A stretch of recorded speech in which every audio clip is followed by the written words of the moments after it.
Thanks for welcoming me here. It's great to be here. It's my second time in Croatia, and it's always great to be back. You know, I think it never gets old that the weather is amazing and just the people are really cool. So it's great to be here. I'm from Canada. It took me a while to get here.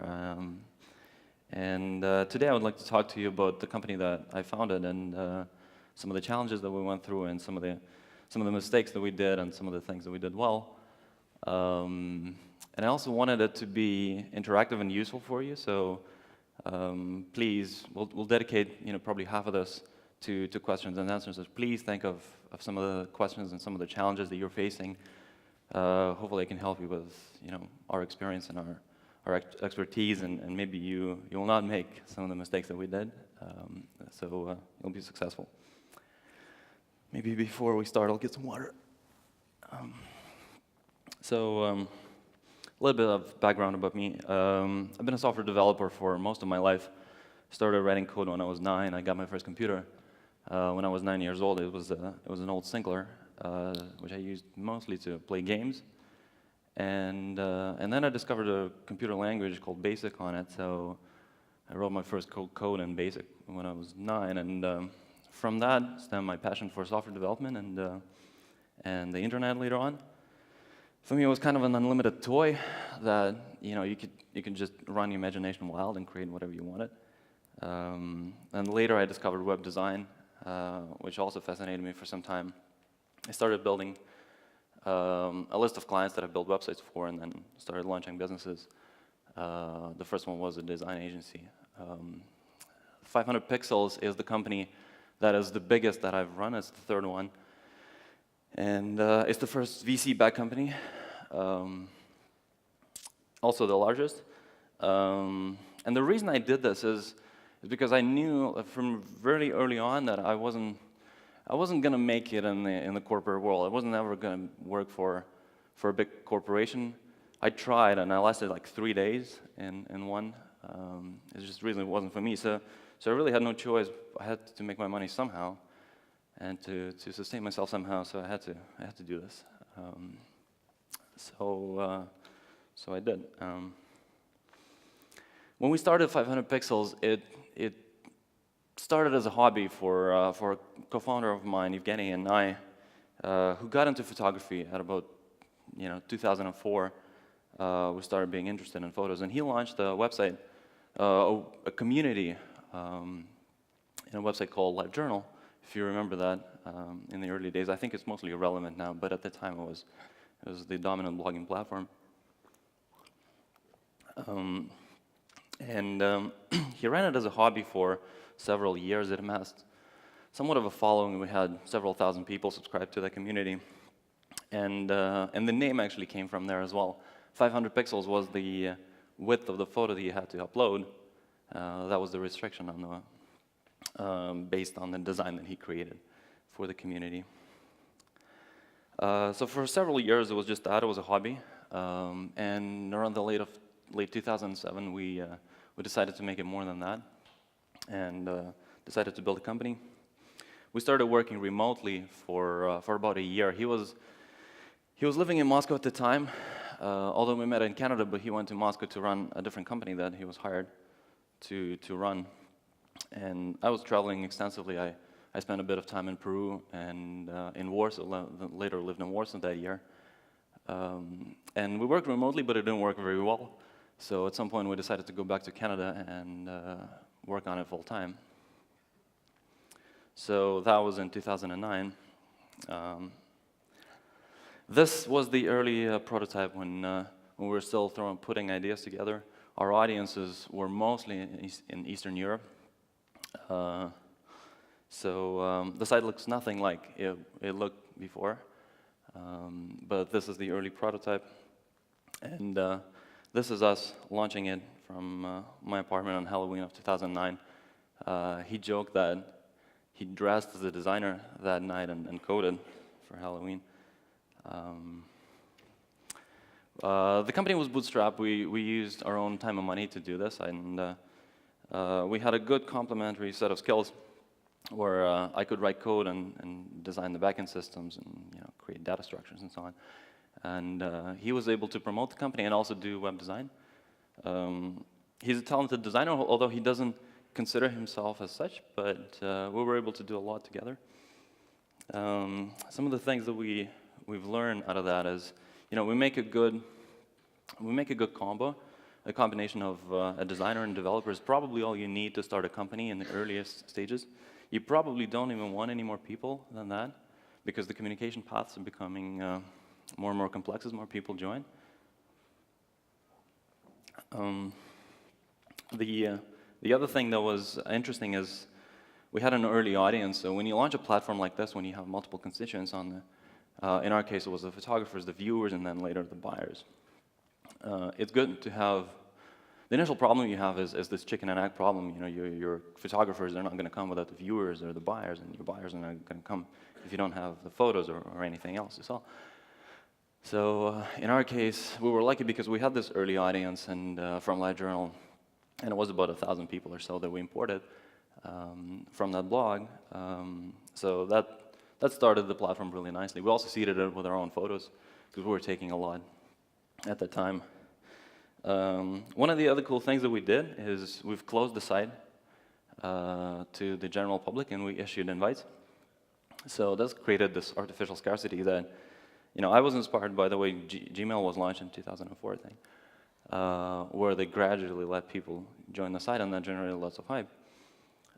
We tried to do the same, and it worked, to our surprise mostly. We didn't really want to do it for the sake of generating hype alone. We mostly didn't want people to see the bugs and all the problems that we had on the site. So I think we let maybe 100 people a day or so join. But it worked really well. People started getting interest and started trading the invite codes for some other sites or putting them on eBay and so on.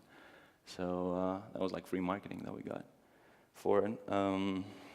The other thing that we did is we were really scrappy. We're just doing everything ourselves. We hosted the site ourselves. We designed the code. We designed and coded it. We tried to raise money later on for ourselves, and then that kind of scrappiness focuses you to do the right things, focuses you to do the most important stuff. When you have more money and you have more resources, you have more things available to you, but also your focus is spread wider. So this was a really cool thing in the earliest of stages, and that too allowed us to focus on delivering a really nice, but simple, but really nice set of features and really good user experience, which later played a big role in the evolution of the platform and the scaling of the company and the culture that we created within the company. So that was a good thing. Some of the random weird facts that we had. In the earliest days, we ran the whole thing on a Mac Mini. If you remember those, we put this in the data center. One of my friends put it in the data center for us. And I think until we got funded, our seed funding came in, we still ran the site on a Mac Mini running Linux, and all the photos were sitting on the attached drive, an external drive that was attached with the USB. And at some point, the USB connection actually became the bottleneck for photo delivery. So, the site was slow, so we moved the photos to Amazon S3. Yevgeny, running out of money, started shooting in movies and did background shoots in the movies to sustain himself, which was funny. Sometimes he would be out for days and not available, and at other times he would just be sitting there doing nothing, so 8 hours of straight doing nothing. So that allowed him to actually do some work during that time. The times when he was not doing that, we mostly worked out of Starbucks in Toronto that provided good internet and coffee, and didn't kick us out for the whole day, so we could spend as much time as we wanted there. And we almost ran out of money, well, several times actually, but in late 2011 or 2010, we were considering very different options because the money was running out. At about the same time, we tried raising some money in Canada, but it was really difficult. Basically, nobody understood what we were doing. I feel like the climate has changed a little bit, but at the time, nobody was really doing startups. It wasn't a cool thing to do. The cool thing to do was to go work in a bank. Most of my friends from university. I went to study computer science, and most of the friends that I had there went to work for some banks, which to me was kind of boring. But what I tried to do was really not appropriate. So no luck raising money in Canada. We tried various things, and AngelList was the one that worked the best, I think. Mike mentioned it. Mike Butcher yesterday mentioned AngelList as one of the resources to use. It was really, really helpful for us. This is how we raised, $500,000 from New York-based VCs. They saw us on AngelList, and actually the guys that founded it at that time, they were really early at that time too. And the guys that founded it helped us a lot to perfect the pitch and put a deck together. I think the first time we got some sort of interest, and John, who was the early investor, asked us for a cap table, and I had no idea what he was talking about. So AngelList and Angel Hacks, which is their site as well, helped us a lot. So finally, in the May of 2011, we raised some money, and a little bit prior to that, we've launched a paid subscription to help support the operation somehow. We were running into pretty high costs, especially hosting. The platform was very, very expensive. We had to, or getting more and more expensive. We had to move to Amazon because the Mac Mini didn't support the growth anymore. So we launched a paid service, and that helped us raise as well. I think by the time we actually closed the round, we didn't really touch the money for several months because we were generating revenue at the time. So it was fun and crazy. Lots of growth pains, lots of stressful stuff, but also lots of fun. We had systems crashing most of the summer of that year. We moved into a shared office that provided us with 3 desks, but we had 12 people there at some point. So we had to steal desks from other companies and work on beanbags, and some people worked from home, still use Starbucks for some time. I think still several of our developers today prefer to go to Starbucks because it just brings memories of the early days to them. We also didn't have enough people to support the growth and writing code and design. I tried pulling one of my friends who I had worked with in the past, and he's our VP of design right now. The story behind it was that when I tried to get him on board, the company that we all worked together was really not happy about this. So, we almost got in a legal battle with them, but got ourselves out of it. And then the day we've closed the seed round, the day before we've closed the seed round, our current CTO and our partner at that time, Renat, decided to leave us and go to YC and build his own company, which was unfortunate. One of my investors then called me and she's like, "Look, I've been doing it for 20 years. I've never seen that. It just doesn't happen. What's up?" But luckily for us, 2 years later, his company wasn't doing so well, so he came back. So it was stressful somewhat, but also lots of fun. People kept telling us that these are good problems to have. I didn't consider them such. I was like, you don't know what you're talking about. These are awful problems to have because yes, you have some sort of early success and some growth, but you really don't know what to do with it. So there's lots of solutions that we just didn't have, and we had to invent. But we continued to work on product. We've launched the API, and I think in August or September of 2011, we launched the public API, and that probably doubled our traffic in just a matter of a month. We launched some mobile apps going forward, and next year we even acquired some small companies. One of them actually was in France. The guys moved, but our mobile team, our iOS team, is the French team that we acquired called Paul Fingers. And then running out of money again. So, and on top of this, some of the problems that we had were really bad. At one point, Apple pulled us without any sort of notice. Apple pulled us from the App Store because one of their reviewers, thought it was too easy to search for nudity, for nude photos, and we didn't specifically restrict them. We left it to the community, and we still do. And it was always the philosophy of ours that we'll just give it to our users to decide, what it is they want to see. But Apple has some different views on this. So they pulled it without any notice at some point, and that day, Evgeny posted like a simple tweet about this, and in like 10 minutes, TechCrunch picked it up. Like, wrote a story. I think this went up, and then we thought, okay, well, this is not good. But we tried to play it down, and then we go home, go to sleep. The next morning, I wake up, and we're like all over the internet. We're on CNN and USA Today and Guardian, everywhere. I'm like, shit. Can you keep your mouth shut, right? So we had this PR nightmare that we had no idea how to solve.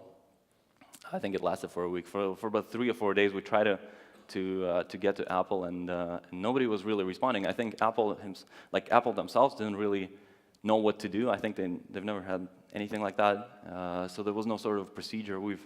Out of that, we've got some high-level contacts, but they didn't even talk to each other. Like, we had to do, like, oh, you guys decided, oh, can you guys talk together? And like, no. You tell us what you want to do, and you tell us what you want to do. It was a bit of a crazy situation. They eventually restored the app. We made some changes to how search works, but it wasn't a fun time. I think out of that week, it was pretty stressful. So out of that week, or because of that, several people quit. Like our CTO at that time decided that he was just fed up with the company and left, which in the hindsight is a good thing. You said you wanted to be interactive. Quick question. Yeah. Did the quote bad PR actually surge your traffic though? Did you get more subscribers? It search traffic, yes. Subscribers, we've got some interest, but it's not the same cohort of users. So we've got lots of just generic traffic, the people who didn't know who we were. And, so yeah, we saw a bump, but it wasn't significant to the business, I would say. But people say that there's no bad PR. Bad PR is good PR. I would disagree. I think you can get some shady PR, but yeah, it's how you deal with it mostly. So yeah. How did we deal with it? Oh, we panicked. We panicked. Yeah, for the first 2 days, I think. And then one of our guys pulled a pretty high contact in the PR. I think it's the former president of the PR Association of Canada who helped us get out of it. So yeah, it's basically talking to publications and talking to people and making sure that we tell our story. Because depending on the publication, like Economist was pretty neutral to it, and CNN was pretty high quality. Some of the more questionable press was really sensational, which was or wasn't, or like may or may not have been true. So they were just made up the stories. We made sure that we told our story. But at the time, it was just what do we do? And then at the same time, we're running out of money. We have all these sort of crazy problems. I'm going to California. I'm trying to raise money, and every meeting I go to, I have to it starts with, oh, so what do you guys have with news? And I'm like, okay, well, listen, this is the story. This is where, and they mostly laugh at it, but yeah, I think it still kind of comes up sometimes. So anyway, Series A was even harder to raise for us. I guess it is for everybody, although we have pretty good significant traction. And we had some deals and some good interest from the high-profile firms in California. The deals were okay, but the firms were good. I think we had a good term sheet from Sequoia, but eventually I started talking to the guys at Andreessen Horowitz, and I was just blown away by the quality of the interactions that I had there and the expertise. So we eventually closed the round with them, and it's probably the smartest money that we could get at the time, which I was really happy about. So what we've done with it so far, that was a year ago, so what we've done with it so far is we scaled the team. We'll launch some new product. We've always wanted to bring together the vision of the creative people being recognized for their creativity. I think if you look at the world right now, and you see artists and you see musicians and you see photographers and all sorts of creatives that make our life the way it is. The creative output that they produce is just everywhere, but we don't really recognize it properly. We don't, we don't value it the same way we value like banking. I don't want to bash like banking or production or anything else, but without it, our life would be not the same. We were in Japan at Sony last year, and a Sony corporate building in Japan is like this gray box. You go in the lobby and there's no art in there. It looks like a 1984 movie. It's super boring. Everybody wears a black suit and white shirt, black tie. And there was no art. It was just bizarre. It was a surreal situation. You wouldn't want to live in a world like that. But we don't really recognize artists for their output properly. So I think that needs to change. So this is what we're building towards. So Prime, the commercial licensing marketplace that we launched just recently, is the next step to make sure the artists and photographers in our case get recognized properly. And we're the only company that does that. For example, if you look at the incumbents at the big companies in the industry like Getty Images and Shutterstock and Fotolia in Europe, they license the photos that their users contribute, and they pay them 12%, maybe 15% of the commission. We reversed the structure. We've started with 70% commission to our photographers, and we're looking for ways to even go higher. So that's our future. So yeah, that's briefly about us. And again, as I said, I wanted this to be helpful, and there are several areas that I think we can, or I can help you, and maybe relying on my experience and what we've done with the company so far. So things like user experience design, things like scalability, things like building a platform or ecosystem or fundraising or even support. It was mentioned yesterday that when you have the startup ecosystem, it's not just one thing. It's not just the money. It's not just the entrepreneurs, but it's also the network that you build. It's the network of support. And if you're going through hard times and if you're alone in it, it sucks. I think when we started, I mentioned it before, when we started, nobody was really doing startups, and it wasn't a cool thing to do, and we were in it by ourselves, and it kind of sucked. And when we went to California and saw, how it's done there, I was really amazed. I was like, this is the way, like these people get it. This is the way we should do it. So I think, if you guys build something like this in Croatia, this is amazing. Your conferences is a part of it. Building startups is part of it. Failing, multiple times is a part of it. Bringing some capital is a part of it. So I think this network of support is important, and if I can help you in any way, I would love to. So, that's me. Thank you very much. And if you have any questions, let's take them.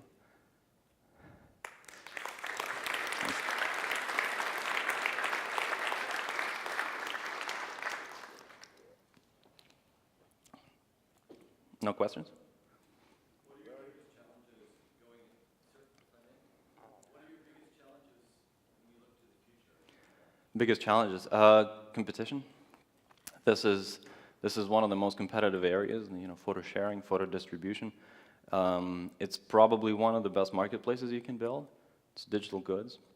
That's why companies like Getty Images are so successful. And Shutterstock is a new one. Fotolia is one of them. iStock Photo that's been acquired about 10 years ago. So some of the challenges are competition. I think that's mostly it. I think staying true to our core values as we grow, as the company scales, is important. Staying true to photographers, to servicing creatives, staying true to quality of the user experience, quality of the products that we deliver. I think these are the biggest challenges.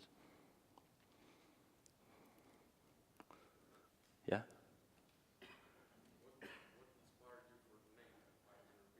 Oh, okay. So when Evgeny launched LiveJournal blog, It was 10 years ago, and the monitors were really small. I think it was like 1024.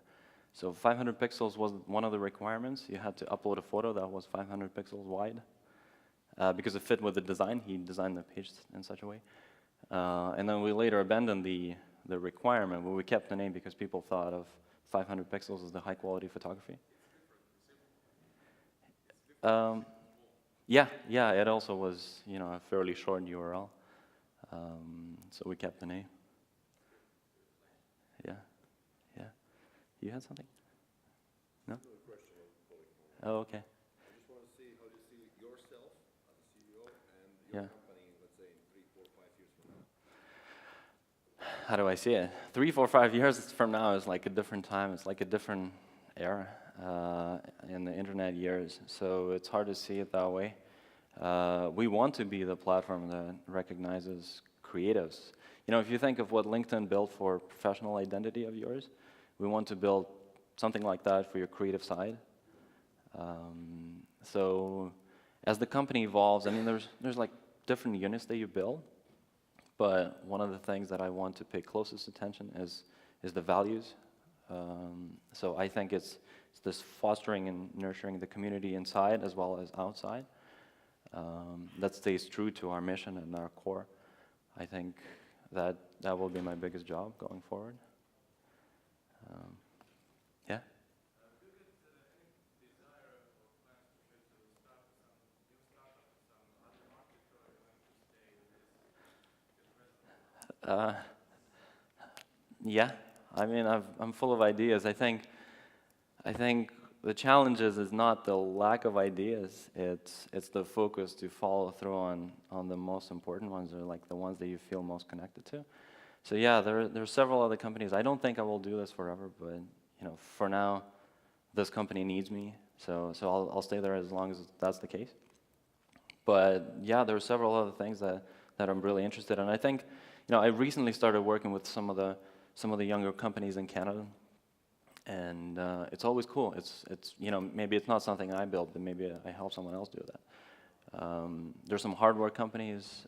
There's one that I'm particularly interested in, and there's a company in healthcare that I'm also involved with.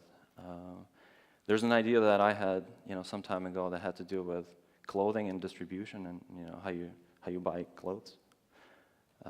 So who knows? Yeah, I think it's possible that I build something else in the future. Yeah. I found quite fascinating the story of your co-founder Yeah. leaving the company just before you closed the seed round. Mm-hmm. How did you keep that round going? Mm-hmm. How did you handle that relationship with a co-founder? That's Yeah.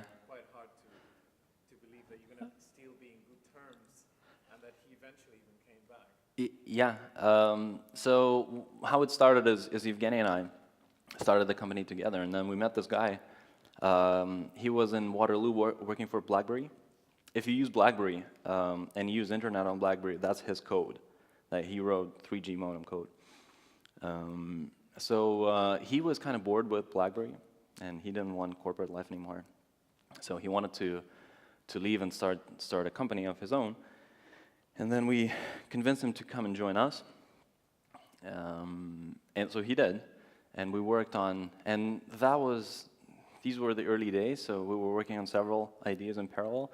His idea was a location-based chat, something similar to like GroupMe, I think, or that was acquired by Skype a couple of years ago. So we experimented with this too.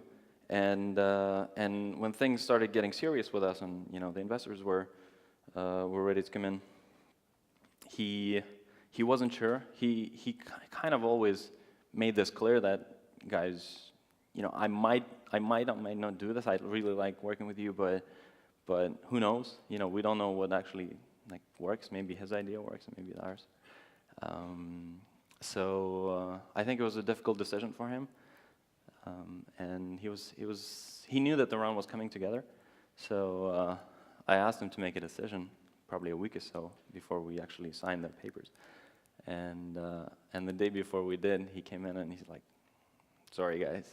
I left BlackBerry to do this. I know it really sucks. The timing doesn't work, but you know, if I don't do it, I'll regret it for the rest of my life. I just have to do it. To which I said, you know, it sucks, but I respect your decision. You know, thanks for being honest, and you know, go do whatever you have to do. So he did. So he went to YC in California. They spent several years building the company. It didn't really work out the way they wanted it. Yeah, we just brought him back. We said, hey, look, this isn't working. Why don't you come join us? So I think he left most. They raised a small round as well. I think he left most of the money to his co-founder in that company, and who went and did something else, or is doing something else now. I think he's doing some robotic stuff. But yeah, it's, you know, what are you gonna do? You know, he's gonna leave anyway, so you might as well just, you know, leave on good terms. And you know, might turn out for the best in the future anyway. And the investors, they stayed in the round. Oh yeah, they stayed in the round because he was, I think, I don't know, if we were like 50-50 at that time, we were gonna give him like 20% of the company, and he said, look, like I might not have an opportunity like this anymore, ever, but I just have to go do this. And I said, well, yeah, you know, go do it. So the investors were like, what's going on, right? But they did stay, yeah. Yeah, I think one of the things, they used this to push some of the terms to their advantage a little bit. It was the option allocation, the employee stock option allocation. They bumped it up a little bit, but it wasn't significant. So that's the way. Yeah, yeah.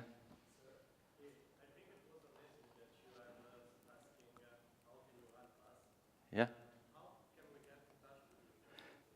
Oh, can we get the slides up? The last slide actually had my email on it. Yeah. Can't do the slides, okay. I think it's Oleg at 500px, so just email me. Yeah. Yeah, we're running out of time? Okay. Well, no time anymore, but I'll be around here, so come see me and if you have any questions. Thanks. Thanks again to Oleg Gutsol. So right now.